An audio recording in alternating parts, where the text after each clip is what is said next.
Olá, meus amigos do canal Retorno da Glória.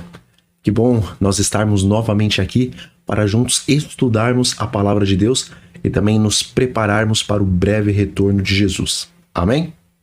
Bom, ontem nós iniciamos o assunto do alto clamor e falamos um pouco a respeito do link que existe entre as 3 mensagens angelicais de Apocalipse 14 e a mensagem daquele poderoso anjo lá de Apocalipse capítulo 18.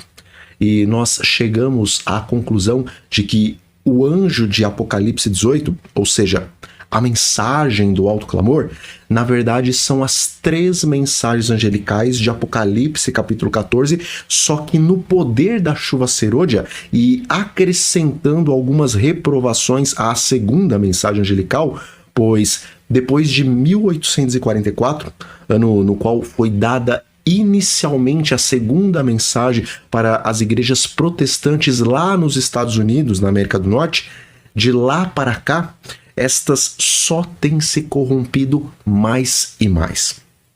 E ontem nós terminamos o vídeo falando um pouco da perseguição que se levantará contra o povo de Deus que estiver dando o alto clamor sob a influência da chuva serôdia. E por isso, hoje nós iniciaremos esse vídeo falando um pouco sobre a tristeza e também o desânimo temporários que afetarão o povo de Deus naquele tempo. E está escrito: nesse tempo, muitos hão de se escandalizar, trair e odiar uns aos outros. Aquele, porém, que perseverar até o fim, esse será salvo. Mateus 24, versículos 10 e 13. Veja, conforme o Grande Conflito, páginas 608 e 609, naquele tempo, quando iniciar a perseguição mais acirrada sobre o remanescente de Deus, a fé dos servos do Senhor será ferozmente provada. O remanescente dará então uma fiel advertência aos que estão no mundo e também em Babilônia, e eles não seguirão qualquer outro método, senão o método que está na palavra de Deus. Ou seja, meus amigos, o método da pura verdade. E isso vai acontecer pelo fato que o Espírito Santo estará atuando no coração deles e constrangendo-os a falarem sem medir as consequências. E bem diferente do que muitas vezes temos feito nesses dias, nós não vamos consultar os interesses pessoais para esse tempo e tampouco vamos procurar defender a nossa reputação ou a nossa vida. Contudo, quando aquela gigante tempestade da oposição e também do cancelamento vier sobre nós, infelizmente, alguns serão vencidos pela tristeza e desânimo e estarão prontos para exclamarem que, se eles tivessem previsto as consequências das suas palavras, então eles teriam ficado quietos.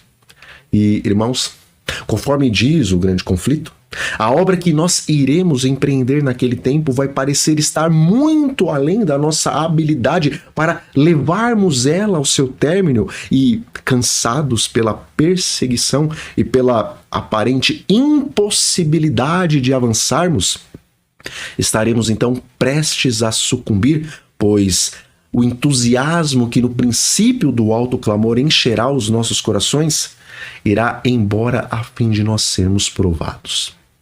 Contudo, meus amigos, embora naquele tempo a palha será separada do trigo e uma multidão que ainda não fazemos ideia do número será lançada fora das fileiras do povo de Deus, haverá um grupo que não voltará atrás. E embora esse pequeno grupo estará sentindo o seu completo desamparo, eles resolverão se refugiar naquele que é poderoso para salvar o perdido e somente dele buscarão o auxílio. E mesmo sendo alvejados com muitas palavras de acusações, eles vão se lembrar que as palavras que estão pregando, na verdade, não eram suas, mas eram daquele que os mandou dar essa terrível advertência ao mundo. E diz o Espírito de profecia, assumindo a oposição um caráter mais violento, os servos de Deus de novo ficam perplexos, pois lhes parece que eles motivaram a crise, mas a consciência e a palavra de Deus lhes assegura que a sua conduta é correta e, conquanto continuem as provações, são fortalecidos para suportá-las. A luta se torna mais renhida e acirrada, mas a sua fé e coragem aumentam com o perigo. Seu testemunho é: não ousamos tentar alterações na palavra de Deus, dividindo a sua santa lei, dizendo ser essencial uma parte e a outra não, com o fito de alcançar o favor do mundo. O Senhor a quem servimos é capaz de nos livrar. Cristo venceu os poderes da terra. Teremos medo de um mundo já vencido? Você está em Um Grande Conflito, páginas 609 e 610. Bom, meus irmãos, as Sagradas Escrituras e também o Espírito de Profecia, diferente do que muitos líderes e também pregadores hoje têm feito, a Bíblia e os testemunhos não escondem as provações que o povo de Deus irá enfrentar naquele tempo que está bem diante de nós. Contudo, também devemos nos lembrar que Deus é misericordioso e Ele abreviará essa última obra e assim essa última pregação será feita de forma rápida e também miraculosa. E, na verdade, não devemos nos esquecer que estaremos recebendo a plenitude da chuva serôdia e essa última grande obra do Evangelho que será feita em favor da última colheita, ela não será finalizada com menor manifestação do poder de Deus do que quando ela se iniciou lá no dia do Pentecostes. Porque as profecias que se cumpriram no derramamento da chuva temporã no início do Evangelho, essas devem se cumprir novamente na chuva serôdia no final do mesmo, mas com um poder maior do que no tempo dos apóstolos. E por isso, mais do que nunca, devem estar vivas diante de nós as palavras que dizem: arrependei-vos, pois, e convertei-vos, para que sejam apagados os vossos pecados e venham assim os tempos do refrigério pela presença do Senhor e envie Ele a Jesus Cristo. Atos capítulo 3, versículos 19 e 20. E, meus amigos, alguns se perguntam por que a Bíblia e também o Espírito de Profecia às vezes se referem à chuva serôdia como o refrigério pela presença do Senhor. E existe um texto que está lá no Grande Conflito que nos ajuda a entender um pouco melhor porque essa bênção também é comparada ao refrigério pela presença de Deus. E diz o Espírito de Profecia: servos de Deus, com o rosto iluminado e a resplandecer de santa consagração, apressar-se-ão de um lugar para o outro para proclamar a mensagem do céu. Por milhares de vozes em toda a extensão da terra será dada a advertência. Operar-se-ão prodígios, os doentes serão curados e sinais e maravilhas seguirão os crentes. O Grande Conflito, página 611. Bom, hoje nós nos admiramos com os grandes pregadores e também elogiamos aqueles que possuem uma extensa coleção de diplomas na área da teologia. Contudo, embora Deus não despreze o estudo da teologia e também não despreze o dom da comunicação, a verdade é que naquele tempo a mensagem será levada ao mundo não tanto pelos bem elaborados argumentos, mas sim ela será levada avante pela profunda convicção do Espírito de Deus no coração daqueles que estarão ouvindo a mensagem, mesmo que essa esteja sendo pregada por uma pessoa iletrada, mas que estará cheia do Espírito Santo em seu coração. E, meus irmãos, quando Deus tiver um povo que se santificar para receber os aguaceiros da chuva serôdia, a luz da verdade que será derramada sobre aqueles que ouvirem as palavras da boca dos servos de Deus, essa luz vai penetrar de tal maneira no coração dessas pessoas que aqueles que não conheciam as 3 mensagens angelicais ou que já haviam escutado, mas não conseguiram realmente entender ela, esses vão obedecer ao chamado de Deus e vão deixar as suas igrejas decaídas doutrinamente para então abraçarem a verdade presente, mesmo que isso custe a própria vida deles.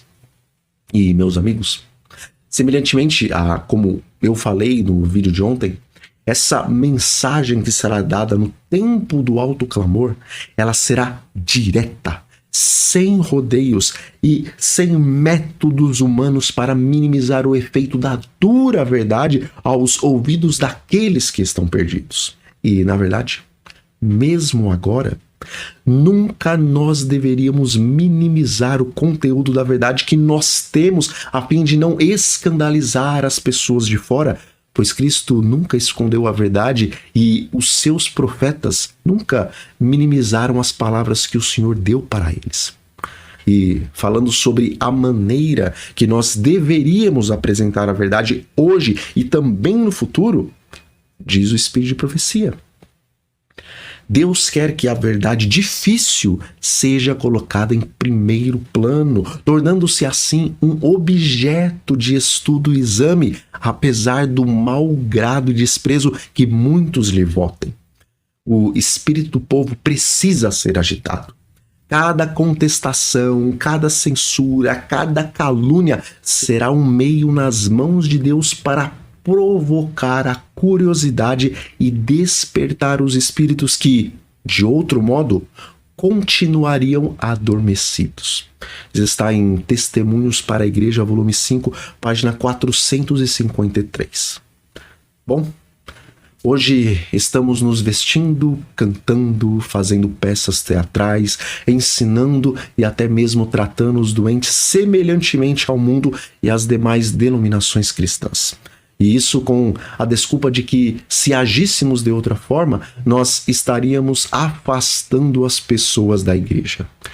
E a verdade, meus amigos, é que se nós falássemos somente a verdade que recebemos das Sagradas Escrituras e que nos foram explanadas no Espírito de Profecia, verdadeiramente nós afastaríamos muitas pessoas da igreja. Contudo, as pessoas que seriam afastadas seriam justamente aquelas que nunca deveriam ter entrado, e as que deveriam ter entrado, mas não entraram porque não viram nenhuma diferença entre nós e as demais denominações. Essas pessoas entrariam, permaneceriam, e em vez de criticarem a verdade como ela é em Jesus Cristo, essas pessoas estariam ajudando a igreja a avançar em seu trabalho de pregar uma mensagem que não é popular, mas que é o Evangelho eterno, o qual, quando for pregado em todo o mundo, virá o fim. Bom, meus irmãos, para não estendermos demais esse vídeo, então amanhã eu estarei postando o terceiro e último vídeo sobre o alto clamor. E nesse próximo vídeo nós falaremos um pouco sobre a oposição de Satanás ao alto clamor, o falso reavivamento religioso e também a conclusão da pregação do Evangelho, ok? Então, fiquem todos sob a paz do Senhor Jesus Cristo e até a próxima.